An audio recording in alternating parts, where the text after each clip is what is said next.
ด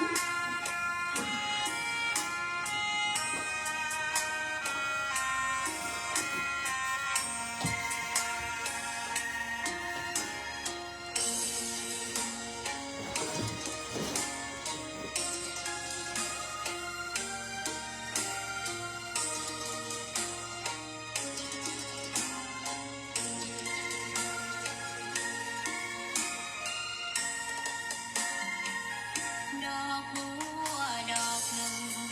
พึงใจไว้เพื่อบูชาแด่องค์พระศาสดาสัมมาสัมพุทธเจ้ามีความงามเอียบไม่เปรียบเทียบเขาเทียบเราใครมองไม่งามช่างเขาแต่เจ้าก็คือดอกบัวด้วยความสัตย์ซื่อยึดถือความดีเป็นหลักใครรักไม่รักก็ไม่จงหลักมองมัวเมื่อโผล่พ้นน้ำก็เห็นความงามในตัวไม่ยึดติดในตมชั่วขอเป็นดอกบัวดอกเดียวใครไม่มองว่าบัวงามเด่นแต่บัวก็เป็นดอกบัวทุกวันอย่างนี้ไม่อยากเด่นดังแต่มุ่งหวังในทางเด่นดีเกิดมาเพื่อสร้างบารมีถวายชีพนี้บูชาดอกบัวดอกน้อยเฝ้าคอยคนที่ใจบุญมาออกเอื้อเพื่อคุณรู้ค่าของบุญเก็บบัวขึ้นมาเพื่อสร้างความดีและสร้างบารมีดังว่าใช้ดอกบัวนี้บูชาพระสัมมาสัมพุทธองค์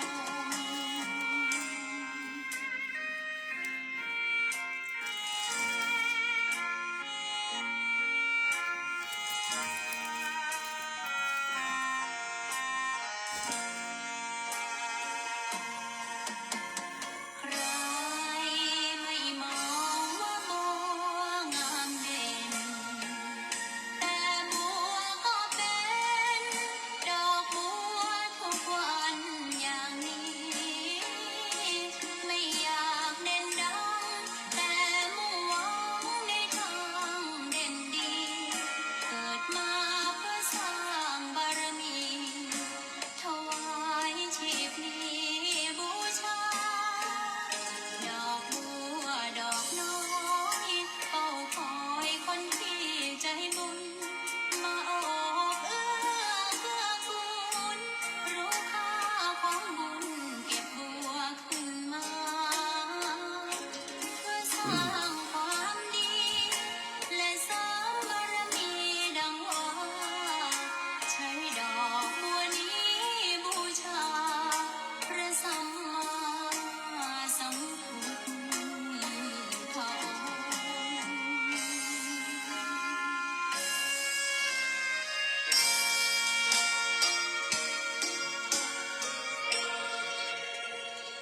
ขอนอบน้อมต่อพระรัตนตรัยแก้วเจ้าสามประการ น้อมเอาคุณพระพุทธเจ้า คุณพระธรรมเจ้า คุณพระสังฆเจ้า คุณพระอรหัน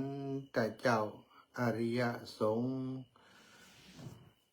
เจ้าทุกรูปทุกองค์ จงแผ่บารมีมาปกเก่าเกษาปกห่มรักษาครูบาอาจารย์พระมหาเถระ พระเถรานุเถระ เพื่อนสหธรรมิกสหพรหมจารีทุกรูปทุกองค์ปกห่มรักษาศรัทธาสาธุชนคนดี เท่าแก่อีป่ออีแม่ทั้งหลาย ที่ติดตามรับฟังรายการสารธรรมยามค่ำตั้งสถานีวิทยุเพื่อการศึกษาวิทยาลัยสงฆ์นครลำปางโดยการบริหารงานของดร.จิรศักดิ์ บรรลำผู้อำนวยการสถานีดร.แอมพัชริยาฟองจันตาเจ้าหน้าที่สถานีน้องนัทสถาพรสุธาคำน้องดิวอนุพงษ์ตาจินะช่างเทคนิคของสถานีทางโมติกล่าวนามมาเป็นทีมงานที่อยู่เบื้องหลัง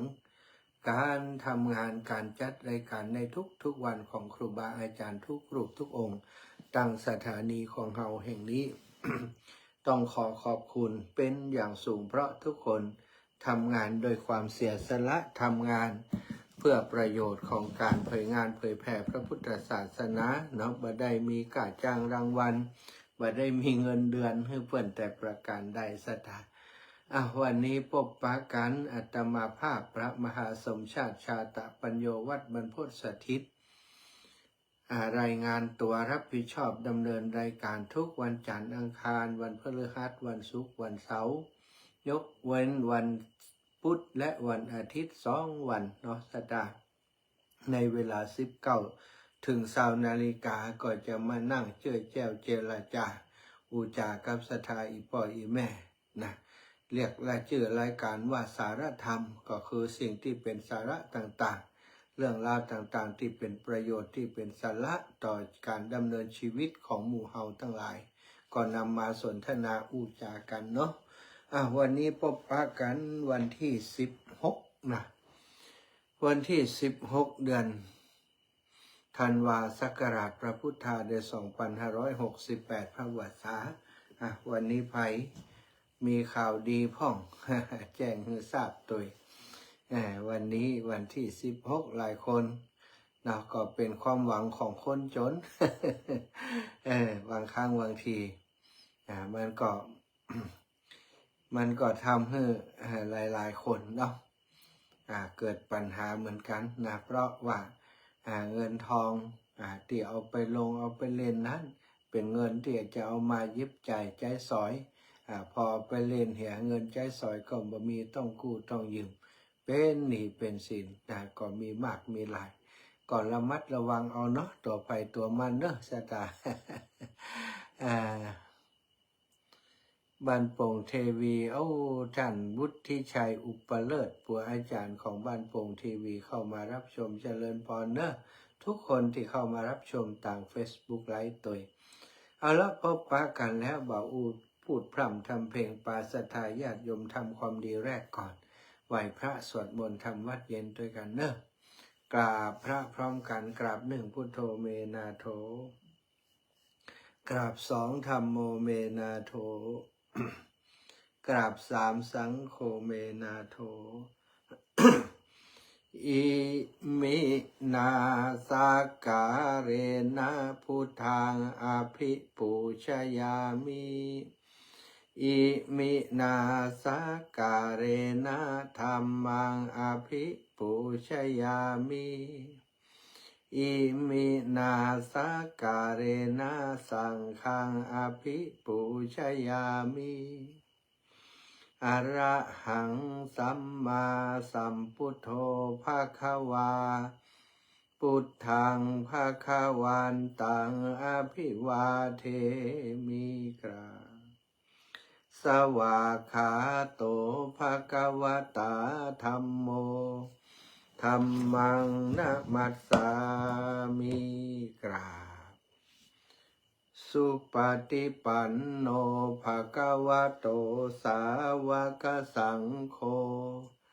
สังฆังนะมามิกรานะโมตัสสะภะคะวะโตอะระหะโตสัมมาสัมพุทธัสสะนะโมตัสสะภะคะวะโตอะระหะโตสัมมาสัมพุทธัสสะนะโมตัสสะภะคะวะโตอะระหะโตสัมมาสัมพุทธัสสะพุทธังสารนังกัจฉามิ ธัมมังสารนังกัจฉามิสังฆังสารนังกัจฉามิตุติยัมปิพุทธังสารนังกัจฉามิตุติยัมปิธัมมัง สารนังกัจฉามิตุติยัมปิสังฆังสารนังกัจฉามิตาติยัมปิพุทธังสารนังกัจฉามิตาติยัมปิธัมมังสารนังกัจฉามิตาติยัมปิสังฆังสารนังกัจฉามิ อิติปิโสภะคะวะอะระหังสัมมาสัมพุทโธวิชชาจารณะสัมปันโนสุขัตโตโลกาวิทูอนุตตโรปุริสธรรมสารถิสัทธาเทวมนุสสานังพุทโธภะคะวะติสวากาโตภะคะวะตะธัมโมสันทิฏฐิโก อากาลิโกเอหิปัสสิโกโอปานะญิโกปัจจตังเวทิตาโพวินโยหิติสุปฏิปันโนภะคะวะโตสาวกสังโฆอุชุปฏิปันโนภะคะวะโตสาวกสังโฆยะทิทังจัตตาริปุริสายุคานิอัฏฐาปุริสาปุคลาเอสัพพะกวะโตสาวกสังโฆอะหุนายโยปะหุนายโยทักขินายโยอัญชลิกะระนิโยอนุตตรังปุญญเขตังโลกัสสติกราบพระพร้อมกันเนอกราบหนึ่งพุทธังวรันตังศิรสานามามิ กราบสองธัมมังวรันตังศิรสานามามิกราบสามสังฆังวรันตังศิรสานามามิ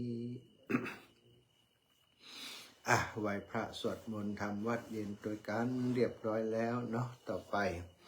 ก็จะได้นำเรื่องราวสาระธรรมมาสนทนามาอุจากับศรัทธาญาติโยม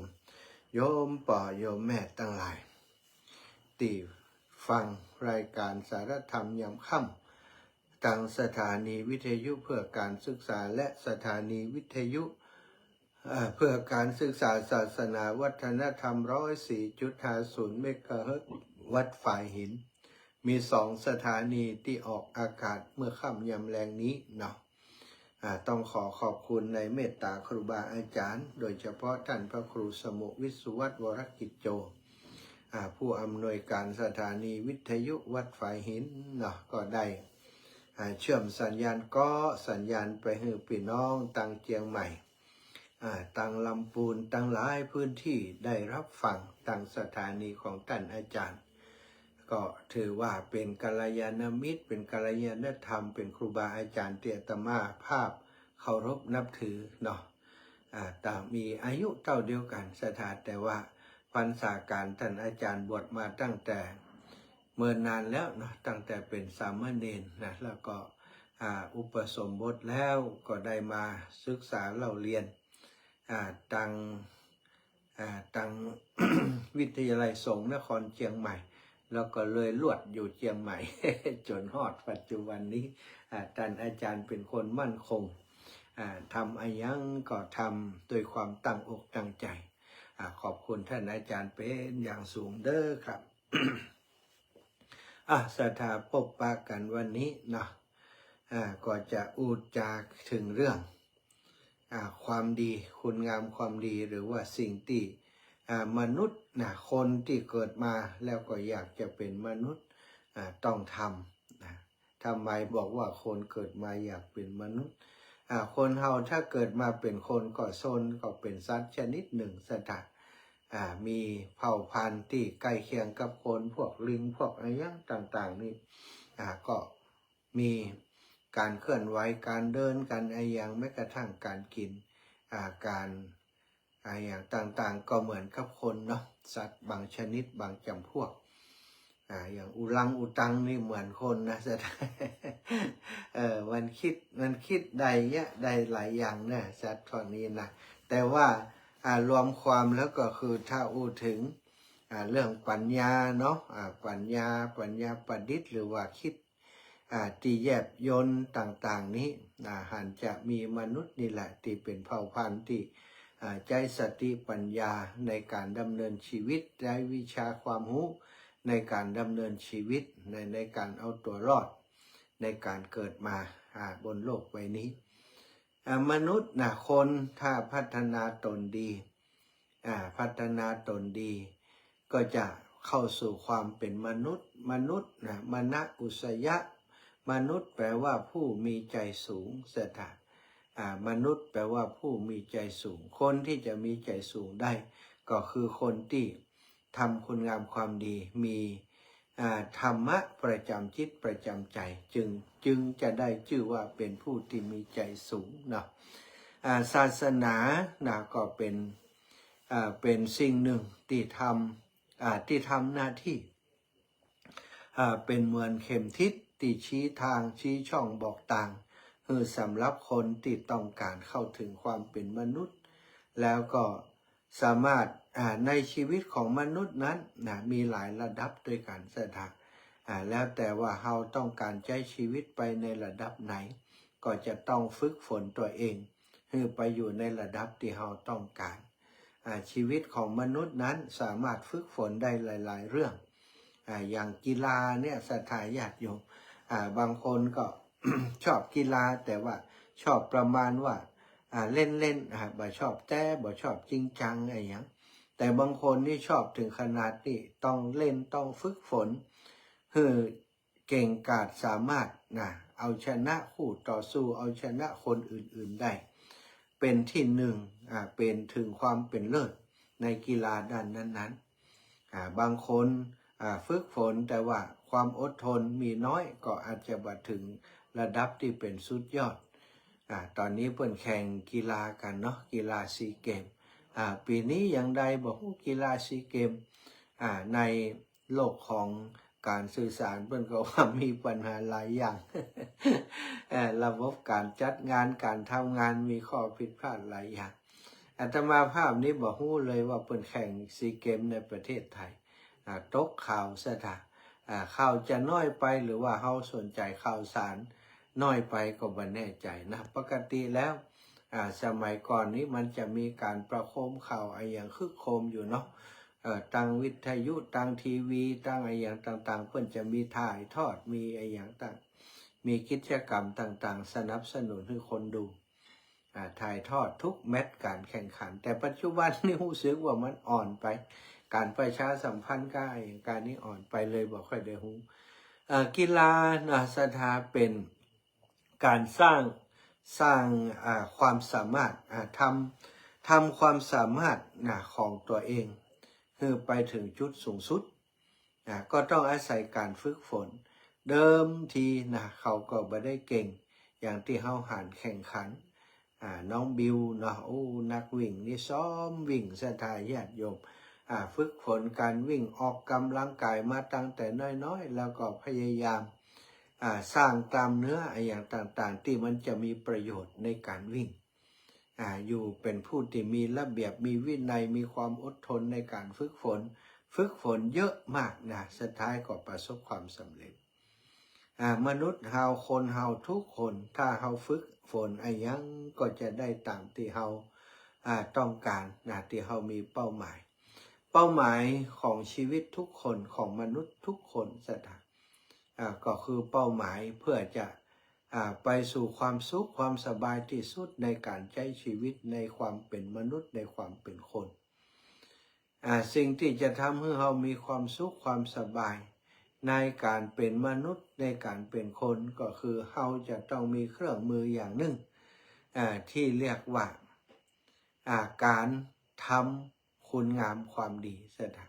ความจริงคุณงามความดีนี้เป็นผลนะจริงๆแล้วการทำ เ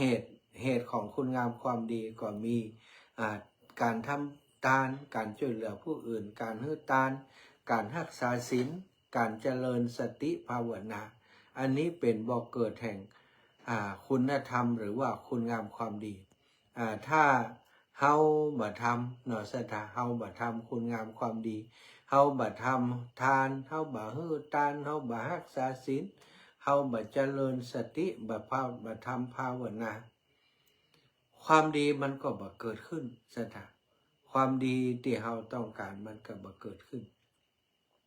ความดีจะเกิดขึ้นต่อเมื่อเฮาได้ลงมือทำถ้าเฮาบ่ลงมือทำแค่คิดนะสถาคิดประเสริฐเลิศหรูอย่างใดก็ตามเถอะแต่ศรัทธาบ่ทำเลยคิดอยากจะได้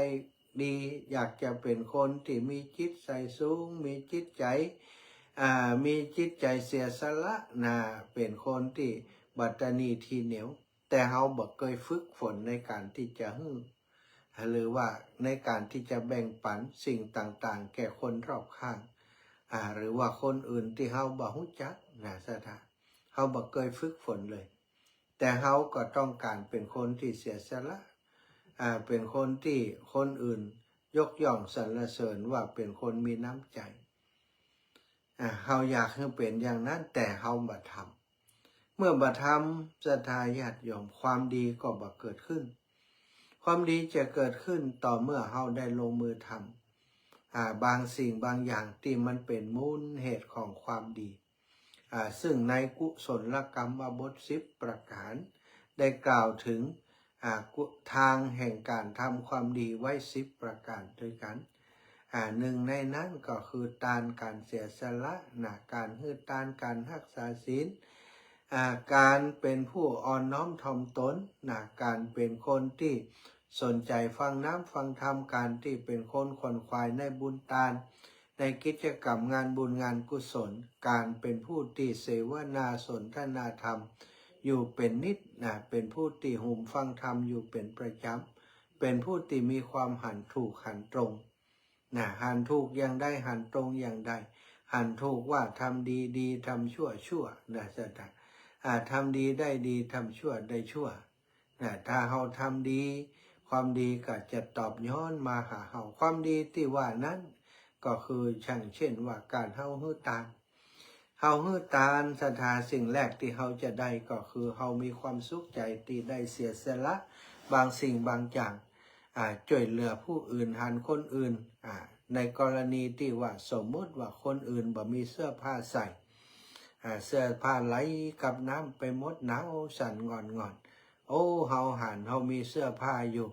แบ่งปันให้เปิ้นศรัทธาแม้จะเป็นของที่ตัวเองรักก็ตามแต่หันเปิ้นลำบากก็เอาไปแบ่งปันไปช่วยเปิ้นขณะที่เฮาคิดโดยจิตที่มีเมตตาจิตที่มีเมตตาอินดูเปิ้นอยากให้เปิ้นพ้นจากความเหน็บหนาวนั้นมีกรุณามีเมตตามีกรุณาขึ้นแล้วเอาของไปให้เปิ้นศรัทธาญาติโยมคณะที่เฮาคิดเวทนาอินดูเปิ้นนั้นเฮาก็มีความสุขคณะที่ไปขวนขวายเสาะหาของมาให้เปิ้นพอเปิ้นรับไปแล้วเฮาก็มีความสุขหันเปิ้นได้สวมใส่คลายร้อนคลายหนาวที่ประสบอยู่หันเปิ้นใส่แล้วก็มีความสุขนี่เปิ้นเรียกว่าความสุขเกิดจากการกระทำการกระทำของเฮานั้นมันส่งผลให้คนที่ได้รับการช่วยเหลือจากเขาก็จะมีความทรงจำที่ดีมีความรู้สึกที่ดีต่อเพื่อนมนุษย์ในละคณะที่เฮาลำบากยังมีคนอินโดสงสารมาช่วยเหลือศรัทธาวันหนึ่งเมื่อเขาพ้นจากทุกภัยพิบัตินั้นหันคนอื่นตกทุกข์ได้ยากหรือว่าลำบากอาจจะเป็นเฮาก็ได้อย่างสมมุติว่าน้ำท่วมอย่างน้ำท่วมที่ภาคใต้ทางบ้านเฮาก็พากันไปช่วยหลายๆคนน้ำท่วมภาคใต้เฮาไปช่วยเปิ้นตอนน้ำท่วมภาคเหนือเจ้าภาคใต้เปิ้นก็มาช่วยเฮาสถานอาตมานี่ลงพื้นที่ตอนน้ำท่วมเชียงใหม่ลำพูนเมื่อปีก่อนนู้นก็ได้พบปะกับพี่น้องกู้ภัยมาจากไหนมาจากสงขลามาจากภาคใต้ หาดใหญ่สงขลาก็มีนครศรีธรรมราชก็มีมากันนี่สถาพอเปิ่นประสบภัยเขาก็ช่วยเหลือช่วยเหลือกันไปให้หอมกันไปบ่ได้ลงพื้นที่ไปก็หอมเปิ่นไปเฮาได้หอมไปพอหันการแก้ปัญหาเปิ่นช่วยกันเอาเข้าของไปฮือหันเปิ่นได้กินเฮาก็มีความสุขหนึ่งในนั้นอาจจะเป็นปัจจัยหรือว่าสตังค์ที่เฮาแบ่งปันหรือว่าเข้าของที่เฮาส่งไปก็ได้อันนี้ศรัทธาญาติโยม การทำการฮื้อตานก็ดีการที่เฮารักษาศีลก็คือสิ่งที่เป็นปกติทำให้ร่างกายเป็นการควบคุมกายวาจาใจกายของเฮาถ้าควบคุมถ้าบ่มีการควบคุมสถานมันก็ทำไปตามกิเลสตัณหาต่างๆถ้าบ่มีกฎระเบียบบังคับไว้มันก็จะทำให้คนตนเองเดือดร้อนคนอื่นเดือดร้อนทุกวันที่เป็นอยู่ที่เฮาอยู่ด้วยกันถ้าสังคมใดบ่มีความเดือดร้อนอยู่ด้วยกันได้สันติภาพด้วยความสุขสังคมนั้นก็คือเป็นสังคมที่ผู้มีศีลมาอยู่รวมกันมาอยู่ด้วยกันผู้มีศีลเป็นปกติก็คือคนที่ดูแลรักษากายวาจาใจของตัวเองบ่ไปละเมิดคนอื่นของตัวเองนี่บ่ไปละเมิดคนอื่นอย่างศีลข้อที่หนึ่งเฮาบ่ไปรังแกเบียดเบียนไปฆ่าสัตว์ตัดชีวิตอันนี้ก็คือบ่ไปเบียดเบียนเปิ้น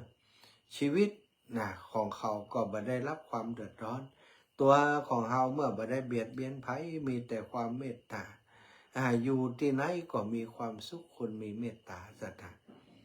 นี้ก็เป็นสิ่งหนึ่งที่สะท้อนให้เห็นว่าถ้าเฮารักษาศีลดีทุกข้อเลยเรื่องของศีลอู้กันศรัทธาก็เข้าใจอยู่ถ้าเฮาดูแลศีลของตัวเองดีทุกข้อหรือว่าบางข้อก็แล้วแต่ศรัทธาญาติโยมแต่ว่าถ้าบางข้อมันก็ยังมีส่วนที่จะทำให้เฮาต้องทุกข์อยู่ถ้าทุกข้อนี้บ่มีส่วนที่จะทำให้เฮาทุกข์อกทุกข์ใจละศีลคือตัวที่กำกับความประพฤติของคนเฮากำกับกายวาจาใจกายบ่ให้เบียดเบียนอื่นกายบ่ให้ไปลักเล็กขโมยน้อยไปแย่งชิงของคนอื่นวาจาบ่ได้กล่าวคำหยาบบ่พูดเพ้อเจ้อบ่พูดคำเท็จบ่สร้างความแตกแยกให้กับสังคมให้กับคนอื่นบ่ทำให้เกิดความเข้าใจผิดบ่ให้ความเข้าใจผิดแก่คนอื่นแก่สังคมบ่ทำให้คนอื่นแตกแยกกันนี่การบ่กล่าวคำเท็จกายดีวาจาดีแล้วก็ถ้าใจดีมีสติสติสัมปชัญญะบ่ไปเบียดเบียนตัวเองโดยการดื่มน้ำดื่มเครื่องดองของเมาสิ่งเสพติดต่างๆที่ทำลายประสาททำลายสติของตัวเองถ้าคนเฮาทำลายประสาททำลายสติของตัวเองก็อาจจะทำให้เป็นเหตุในการผิดศีลข้ออื่นๆในการเบียดเบียนในการฆ่าสัตว์ในการลักทรัพย์ในการประพฤติผิดในกามตลอดถึงในการกล่าวพูดปดมดเท็จก็เป็นได้ซะนะอันนี้ถ้าเรารักษากายวาจาใจให้ดีคุณงามความดีมันก็จะเกิดขึ้นจากการกระทำนั้นๆของเราการรักษาศีลนี้ศรัทธาญาติโยมมันจะทำให้คุณธรรมในจิตในใจของเราเจริญมันจะเจริญขึ้นบางคนในสมัยพุทธกาลศรัทธาที่ก็คงจะได้เคยได้ยินที่อาตมาเองก็เล่าในรายการก็มีหรือว่าครูบาอาจารย์บางรูปบางองค์ก็เอามาเล่าในรายการก็มีเพียงแต่รักษาศีลทำให้คนเพียงแต่รักษาศีลสมาทานศีลครั้งเดียว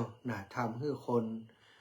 กลุ่มนั้นทำให้คนนั้นคนคณะนั้นไปสู่สวรรค์ก็มีอย่างในเรื่องติดพ่อค้าวานิชพ่อค้าทำการค้าขายไปค้าขายต่างบ้านต่างเมืองสมัยก่อนก็คือนั่งเรือไปเรือสมัยก่อนก็คือเรือใบเรือที่เหมือนกลางใบนั่นไปตามทะเลมหาสมุทร มักจะมีการเสี่ยงภัยอยู่ตลอดเวลาพายุก็เหมือนสมัยนี้ทะเลนี่จะมีพายุมีคลื่นบางครั้งก็คลื่นนักบางครั้งก็คลื่นบ่ปอนักก็เดินทางได้บางทีเกิดพายุขึ้นมามีพายุที่มันเกิดขึ้นต่างทะเลก็มีเป็นเหตุที่ทำให้เรืออับปางการเรือเกิดปัญหาในเรื่องก็เล่าว่ามีอุบาสกคนหนึ่งได้เดินต่างไปกับคณะเรือซึ่งเปิดไปก้าต่างบ้านต่างเมืองปรากฏว่าไปถึงกลางทะเลเกิดพายุมาจากในบ่หูมืดฟ้ามัวดินพัดถล่มเรือลำนั้นจนเรือเอียงไปเอียงไปแล้วก็คือกำลังจะจมนั่นเองคนทั้งหลายก็วุ่นวายวิ่งไปวิ่งมาจะแยะยังใดจะแยะยังใดเรือจะจมแต่อุบาสกมีอุบาสกคนหนึ่งติดโดยสารไปทางเรือบัดได้เดือดร้อนบัดได้วิ่งไปวิ่งมาเหมือนกับคนอื่นเขานั่งพักอย่างสบายนั่งทำจิตนั่งทำจิตใจพิจารณาสิ่งที่ได้ห้ำได้เฮียนมาต่างๆบ่ทำบ่เดือดร้อน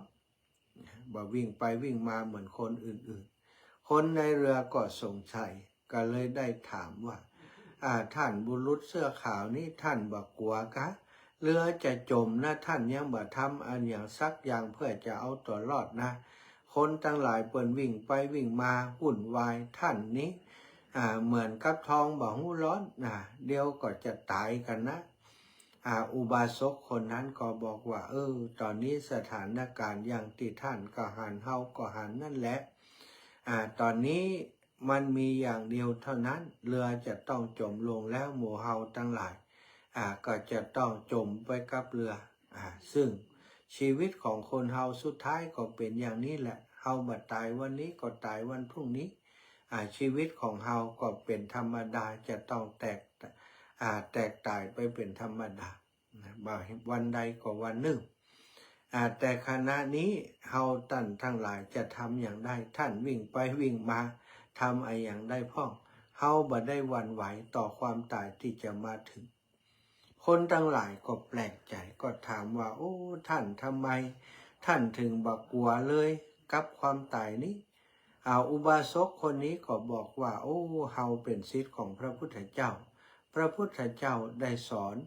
ให้เฮาได้เข้าใจกฎของไตรลักษณ์กฎ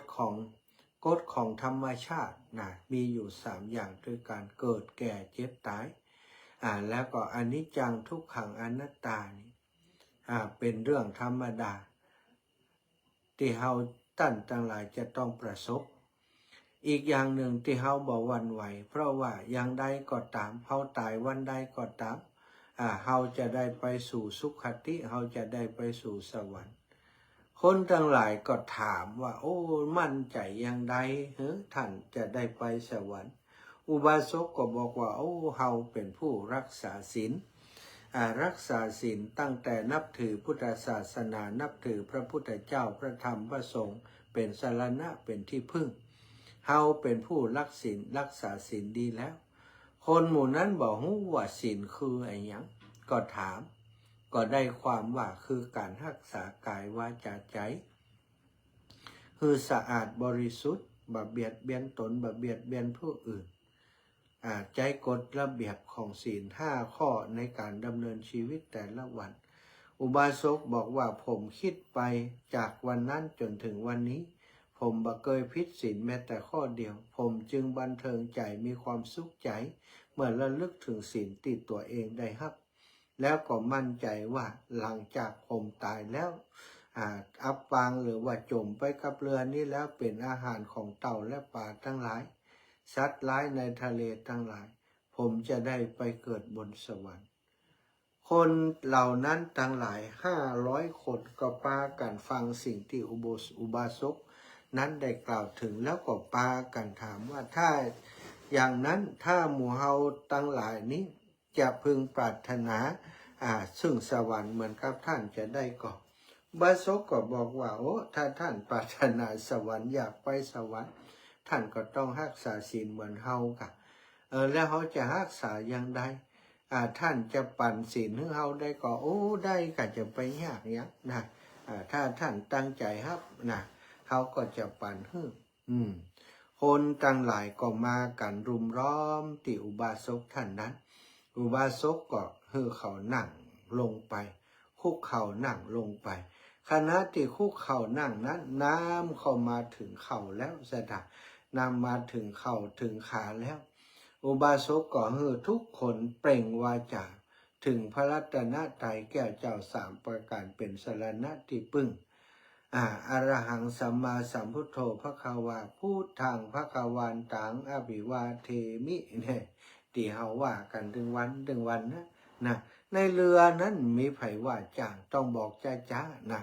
อุบาสกก็บอกทีละกรรมทีละกรรมทีละกรรมจนจบการกล่าวถึงพระรัตนตรัยเป็นสรณะจากนั้นก็บอกศีลทีละข้อปานาติปาตาเวระมณีสิกขาปะทังสมาธิยามิไล่จนไปถึงสุราเมรยะมัชฌะปมาทัฏฐานาเวระมณีสิกขาปะทังสมาธิยามิสถาเมื่อสมาทานศีลถึงข้อนี้ข้อที่5นี้น้ำก็ท่วมปากท่วมดังพอดีสถาท่วมปากท่วมดังคนทั้งหลายเหล่านั้นพอดีแม้แต่อุบาสกก็เช่นเดียวกันก็ทำให้คนทั้งหลายเหล่านั้นเสียชีวิตไปในขณะนั้นนั่นเองแล้วก็ปรากฏว่าเมื่อดับจิตตายเสียชีวิตดับจิตตายดิ่งน้ำจมน้ำลงไปพร้อมกับเรือที่อับปางดูดลงไปกลางมหาสมุทรทะเลคนทั้งหลายเหล่านั้นก็เป็นไปเกิดบนสวรรค์จริงๆอุบาสกผู้เป็นเทวดามีรัศมีรุ่งเรืองเปล่งแสงอัมภัยได้ไปปรากฏที่สวรรค์ชั้นดาวดึงส์พร้อมกับบริวารที่เป็นผู้เดินทางในเรือโดยการที่เขาทั้งหลายได้รักษาศีลเนี่ยศรัทธาญาติโยมทั้งหลายคุณงามความดีจะเกิดขึ้นได้ด้วยการ1หื้อตาน2การรักษาศีลการเจริญจิตตภาวนาเมื่อเฮารักษาศีลอย่างดีแล้วนะเมื่อเฮาให้ทานด้วยความเคารพเมื่อเฮาช่วยเหลือผู้อื่นโดยความจริงใจทานก็ดีศีลก็ดีทำให้ใจเฮาฟูทำให้ใจของเฮามีความสุขมีความเบิกบานแต่อย่างใดก็ตามศรัทธาญาติโยมเฮาก็จะต้องเจริญจิตตภาวนามีสมาธิทำสมาธิให้เกิดขึ้นเมื่อสมาธิดีปัญญาก็จะย่อมติดตามมาหลายท่านหลายคนบอกว่าปัญญากับสมาธิจริงๆก็อยู่ด้วยกันนั้นก็ถูกต้องศรัทธาถ้าเฮามีสมาธิดีปัญญาก็จะอยู่ในสมาธินั่นเองปัญญาสมาธินั้นขาดปัญญาบ่ได้ต้องมีปัญญากำกับต้องมีปัญญาควบคู่กันไป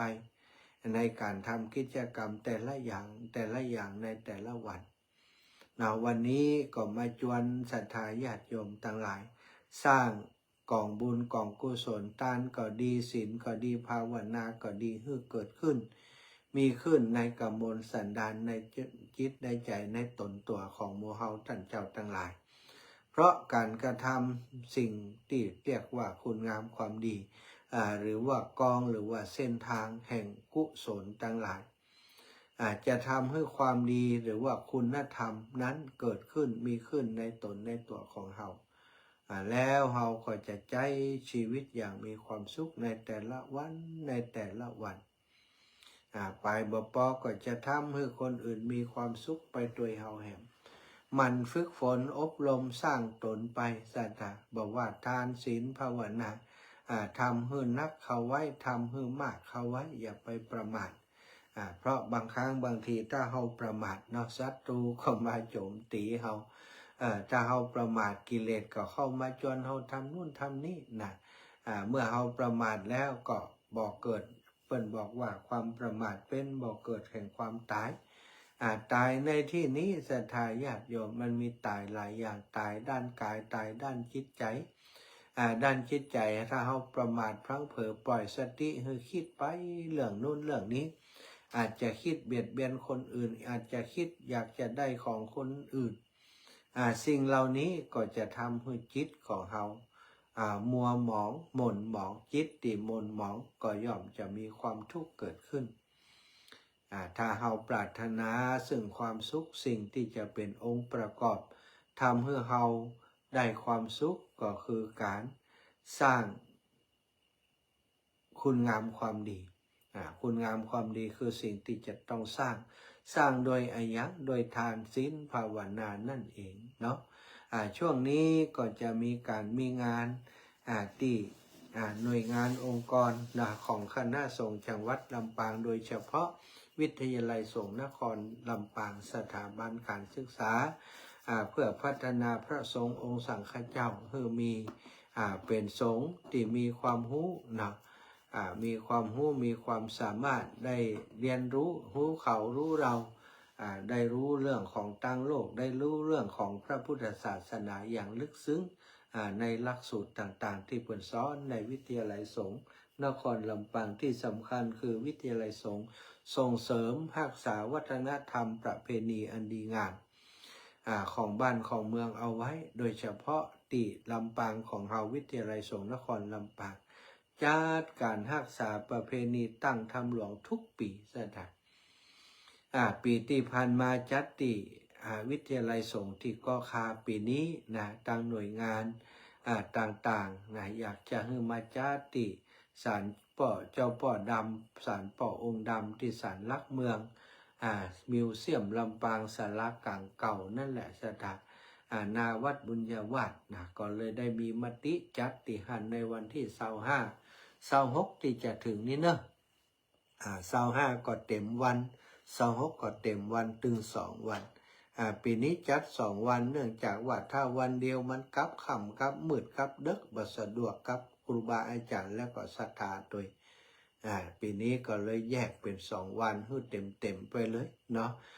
วันที่25นี้มาลัยเก้ามาลัยปลายอานิสงส์เวสสันตละคาถาพันผูก1ผูก2ผูก3ผูก4ผูก5ถ้าตันถึงผูก5ก็ผูก5ลวดไปเลยนี่แล้วอีกวันหนึ่งก็6 7 8 9 13ก็จบสถานหลวงปู่พระครูปฏิพันธ์ธรรมทินก็จะมาเทศน์ในวันที่25เนอะอานิสงส์เวสสันตละแฟนคลับของหลวงปู่จะเอาปฏิทินก็น่าจะได้แล้วเนาะเตรียมตั๋วเตรียมปัจจัยเล่มละ40 บาทถ้าหลวงปู่บัตรตันนี่ก็ลำบากอาตมาต้องส่งให้เหมาะเนาะอิฐสถานอิฐถ้าต้องไปส่งให้กูบ้านกูจองเหมือนกับที่ผ่านมา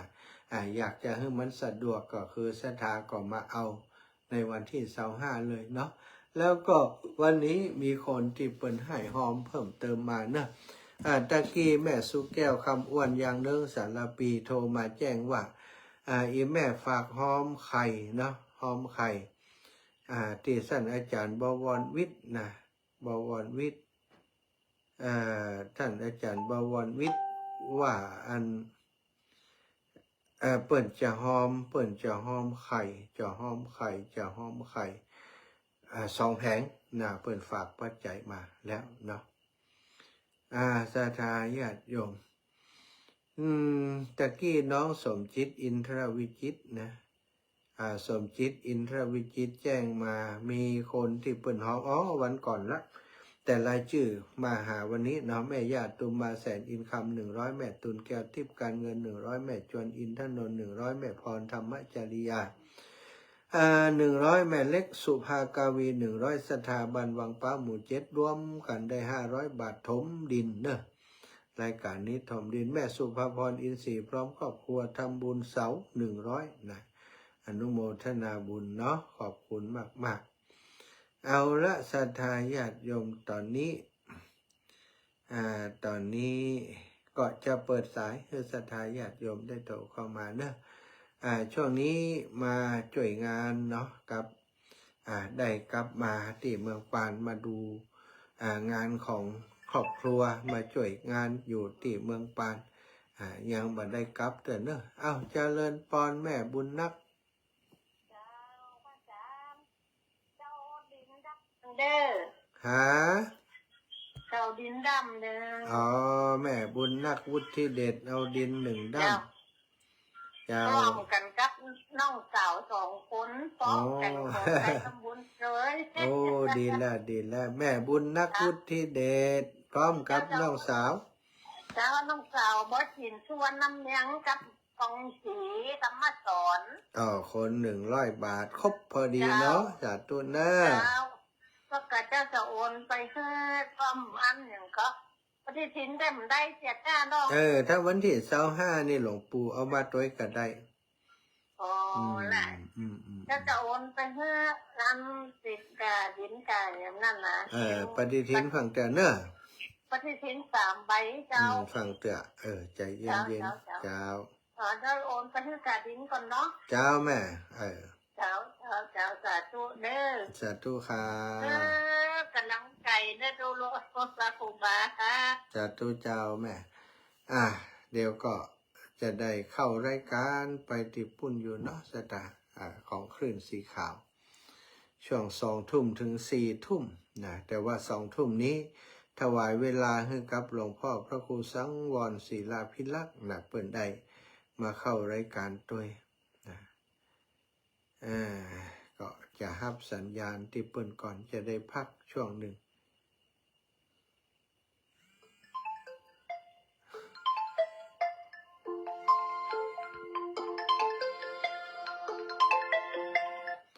แม่จันดีเท่ามะนี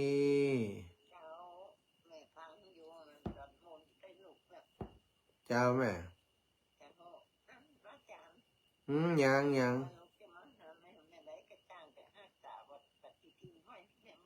เจ้าสาธุจ้า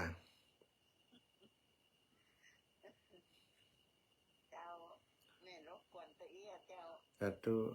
เจริญพรแม่บัวเย็น ได้จะมา ย่ำหยังเดือดร้อนหยัง ท่านผูกเป็นแม่ไม่ได้อยู่ทำมาพิพระบาทเรามาเจอแม่ ได้ไปแต่อันถูกกับแรงคุณแม่ ที่แม่ก็ไปแรงเงินผูกแรง ดันแล่เป็นไปเอวเนาะ มาได้เอี่ยวไปกราบพระศพ นั่นแหละเอวเป็นว่าเอวก็เอวกะ ถึงวันที่19เจ้าคนน่ะเพราะว่ามาถึงตี 5เนี่ย ตามสบาย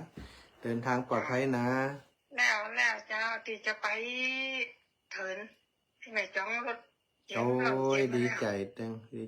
งเลย กำลังได้นี่4-5 คนยังมีเวลาไปถามเขาแต่อาจารย์นี้ก็เอามารวมกัน ตั้งต้นพระป่าให้ยิ้มได้ เจ้า ไปรวมเปิ่นเนาะ เจ้า สาธุค่ะแม่ เจ้าสาธุเจ้า สาธุเอ้าศรัทธาญาติโยม0808844173พี่น้องเชียงใหม่ลูกดับปิ้งเชียงใหม่ไปไหนเชียงใหม่ไปไหนโอ้โยมแม่น้อยอินยาศรีโอนปัจจัยมา300ร่วมบุญดินกันนี่ฮะโยมแม่น้อยอินยาศรีสัตว์ตัวเนออีแม่ศรีรัตนคุณรับสายแล้วทุ่งเศรษฐีนึกว่าหลอกแต่ว่าได้รับหน่วย10 ร้อยพันหมื่นสุรชาติวาสนาทำเช้านี้ถูกใจมากอนุโมทนาตัวเจ้าแม่สมบูรณ์วงแสนเจริญพร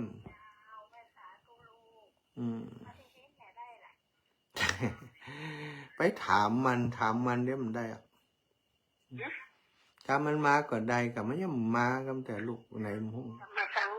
3 เล่มเพราะว่าเขามาฟังแม่นนะจ้าถ้ามันมาจะบอกเฮ้นะจ้าสาธุค่ะปฏิทินอยู่ที่ไหนมุดหลวงปู่ออกจากโรงพิมพ์อะไรยังบอกเนาะถ้าออกโรงพิมพ์จ้าก็อย่างปีแล้วให้มั้งฝ่ายหินชัดเจนดีสาธุเนอฝ่ายหินชัดเจนดี เป็นน้องเชียงใหม่นี่ถ้ำถามหาก็มาหานี่หืมเจ้าอีแม่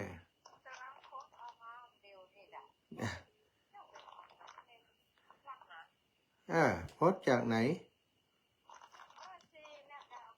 สดออกมาเนี่ย มันอย่างไรมันหายไปไหน ฮะ มันหายไปไหนกำลังสดมา โอ้โหแม่ก็ฟังกับมันเน้นเอาลักเนี่ยแล้วก็มาเดียวอยู่กับมันเน้นกำลังสดมามาเดียวเนี่ยเป็นปีเนี่ยแม่ยังนอนเนี่ยเมาเนี่ยอย่างมุกที่เรา จ้า ไปหมอบอยู่ไหนน่ะ จ้าจัดตัวแน่ เจ้าว่าได้ยินเต้ายินฝ่ายเนี่ยได้ยินกระสดออกมา อ้อ เนี่ย อ้อย เจ้าไว้ฝาเจ้า เจริญพรยายพร ย้ายฉันฟังในหลักเนี่ยในหลักอย่างนี้กลายทำมาหายว่ะกลายเป็นท่านมหามาเข้าใจยังเข้าใจก่อนแล้วไปก็เนี้ยละอู้จะแกแบบนักแก๊สหรือที่เราหาออกมาอีกรักแสบเจริญพรแม่เพนอากาศเจ้าค่ะอาจารย์อากาศหนาวก็หนาวกะอาจารย์ไปเชียงใหม่ก็ต่อที่18ไปก่อนไปจ่วยขนกระเบื้องไปขนกระเบื้องที่ไหนเจ้าวัดชัยมงคลแล้วตอนที่จะแวะส่งเหรอแวะส่งจงลงเตียนด้อยติฮะกันแล้วอาจารย์จะไปที่โมงน่าจะถึงแถวนั่นประมาณ9 โมงแม่เอาถุงมือไปตัวกระสอบเอากันมาที่อย่าง18กระสอบ18เจ้ามีคนงานกับไปดีไปกับไปเจ้าแต่งตัวยังได้ก็ได้ยะสวยมันแบบสวยแล้วถ้าคนกระเบื้องนี่นะเจ้าได้แรงงานเพิ่มปฏิทินเล่มต่อใดเล่ม40เนี่ยเหมือนปีแล้วนะปฏิทินเล่ม40สถาเต่าปีแล้ว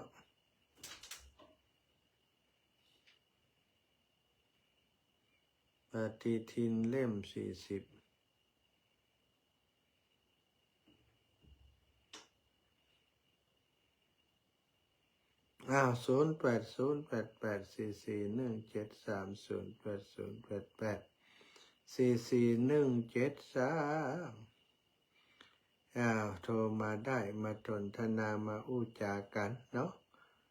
ไก่19:53 ก็ได้แหมสักสาย2 สายเนอะได้แหมสักสาย2 สายวันที่18นะมีงานที่วัดอันนั้นตัวนะมีงานที่วัดเดี๋ยววัดดับภัยเนาะงานที่วัดดับภัยแต่ก็จะปาศรัทธาญาติโยมไปอันขึ้นกระเบื้องก่อนขึ้นกระเบื้องที่วัดชัยมงคลเจริญปอนโยมแม่วันนาจ้าจะเป็นกำลังใจให้ตะคนนั่นกระเบื้องได้กำลังใจนิ่มบดีนะต้องไปจ่วยขนกำลังตายแต่ไปหน่อจะให้ลุงไปส่งขอบคุณอีแม่เด้อสาธุแม่วันนาเทศนำแม่ห้องใครแม่ลุนเตยาหาดปูได้เสียงดังฟังชัดดีก่อดีมากแต่ที่ทิน40 บาทแต่ได้ยินคือเจ้าดอยเป็นว่าแต่อันไป50 ฮะ50 บาทเป็นว่าอัน กะ40กะ50อีก ไม่ว่าจะคืนน่ะ กะเฮาไม่ได้ฟังนะแต่เฮ้ยก็ซื้อไปละสั่งสถาเฮ้ยเกินกูปีอ่ะ เป็นว่าอยู่ได้คงกินคงอยู่มันจะได้ออกมาวันเตียนะเป็นว่าจะคืนน่ะ กะเฮาไม่ได้ฟังหลวงปู่ ฟังเป็นตะคืนนะมันวันจันทร์เนี่ย เจ้าอีแม่ เนาะ เจ้าอ้าวแม่ติ๊บกาฟัง โอ้ยสารเจ้า อยู่ไปไหนไม่ยินเขาไปไหน จะไป18จะไปขนกระเบื้องวัดชัยมงคลแม่ อ๋อเจ้า เจียงใหม่ขนกระเบื้องขึ้นรถ เผื่อพากัน โอ้อยู่ด้วยกันฮันกา ขอบ คนของอีแม่ครับ ขอบคุณหลายๆเนอคนลึกของอีแมงก็กะสาธุอ้าวแม่น้อยบัวไข่ไปก็บัวไข่นี่มันไปอะก้าขาเป๋นี่ ใครไปแต่ไปไม่ได้อะไปไหนก็มันจำไม่อยู่อย่างนี้ไปอ่ะเจ้าอาจารย์นะ เจ้า แล้วอาจารย์จะเลยไปกี่วันนะไปจ้ะ ถ้าจะจำเป็นได้ไปหาเปิ่นกำอะไรยังได้หมดเดี๋ยวยังไม่ได้วางแผนเด้อ อันยายมอเขากำได้ไปกัน หาไปไหน ไปกี่วันจะไปหน่อย ไปกาปุ่นก็ไปเพศก็ไปนะกะขนกระเบื้องส่วนหนึ่งแล้วก็ไปปุ่นเหตุกรรมแล้วก็ปิกมาขนให้หมด แล้วพี่มาโอเค เจ้า บอกไม่ได้เกี่ยว